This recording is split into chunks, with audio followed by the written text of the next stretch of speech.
həyatımda ilk eşitdiyim böyük söz Asif Atan fəlsəfəsindən o söz oldu ki, həyatın mənası həyatdan artıqdır. Dünyanın mənası dünyadan artıqdır. İnsanın mənası insandan artıqdır. Bir çoxları üçün sadə görünə biləcək bir formul. Mən bunu 22 yaşımda ilk dəfə eşitdim. Papağım düşdü. Bu mənə mistisizmin əlifbasını vermiş oldu.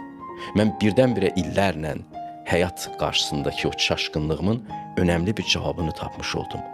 Başa düşdüm ki, göründüyünə sığmır bu həyat. Bizi incidən də odur ki, onun mənası böyükdür, görüntüsü isə yapalaq. Bəzi rəssamlar olur, çox kör-kobud şəkillər insanları, şeyin də bir əsəri var elə, Van Gogh'un da bir türmə həyatını təsvir edən bir şey, əyri-əyri adamlar, bax beləsinə gedirlər, qəsdən özü primitivizmə belə gətirirlər.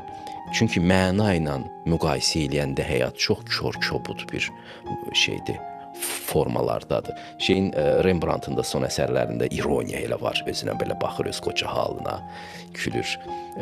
Dünyanın mənası dünyadan artıqdır. Bu mənə çox bir qanad verdi mənim fikrimə. Üfüq açdı sanki. Mən mistisizmi ondan sonra rahat anlamağa başladım.